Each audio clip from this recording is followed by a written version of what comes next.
Attention mga SSS pensioners, April 30, 2026. Importanteng petsa yan para sa inyo.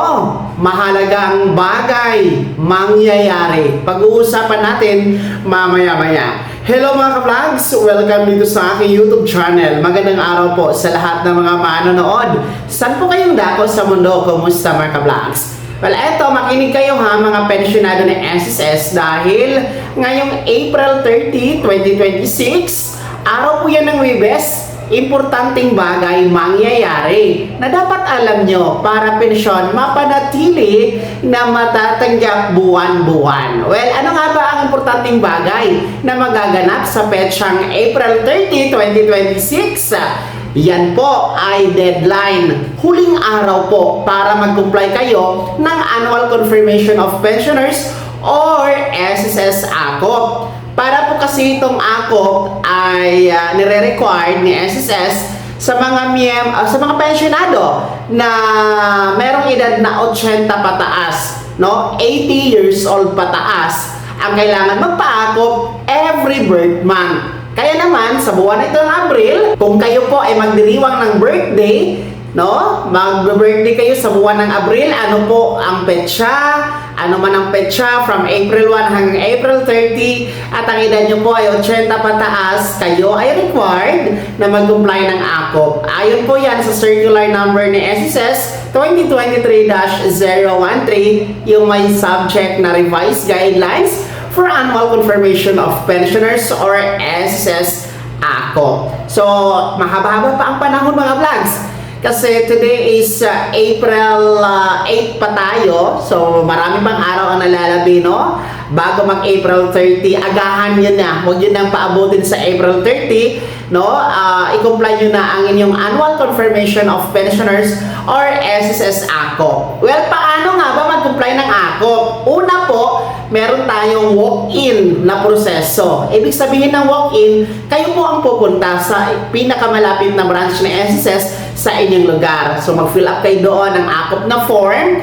Fill upan nyo po. So, walk-in ang tawag doon. Well, para po sa mga pensyonadong nakaratay o bedridden, mga ka-vlogs, pwede po mag-walk-in sa pag-comply ng ACOP ang inyo pong authorized representative. Magdala lamang po ng SSS ID or UMID ng pensyonado, authorization letter, permado ng pensyonado, at syempre, mag-present din po ng isang valid ID ang inyong authorized person. Pwede po yun ha. Pangalawa na paraan sa pag-comply ng ACOP, pwede po ang online video conference. So, para sa mga nasa abroad, pwede ito sa inyo, ang video conference. Paano nga ba ito gawin? Una, mag-set muna kayo ng online appointment kay SSS. Paano nga ba mag-set ng online appointment? Gamitin nyo po ang inyong My SSS account. Ibig sabihin, mag-login kayo sa inyong My SSS account. Tapos hanapin nyo po yung services, tapos merong ACOP compliance doon. Pindutin nyo lamang, no, para mag-proceed to set ng online appointment bago kayo makapag-video conference. So, mas madali ito kasi wala nang pila. Online lang kasi. And sa mga nasa abroad, pwede talaga ito mga ka-vlogs.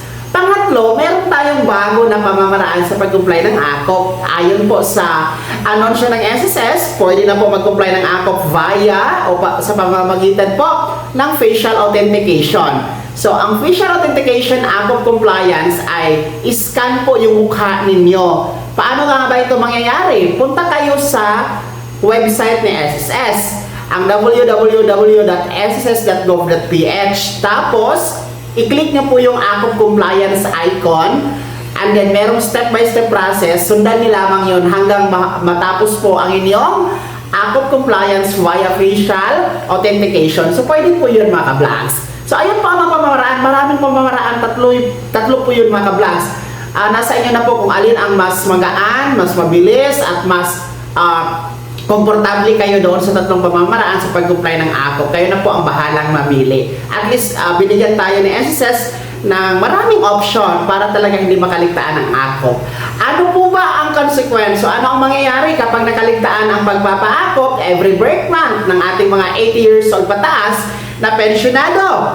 Well, alam nyo na, mapuputulin ang inyong monthly pension. Halimbawa, kapag hindi kayo nag-comply ng akop sa buwan ito ng Abril, puputulin ni SSS ang inyong pensyon pagdating ng Mayo or Hunyo. Magtaka na lang kayo, wala na kayong natanggap, di ba?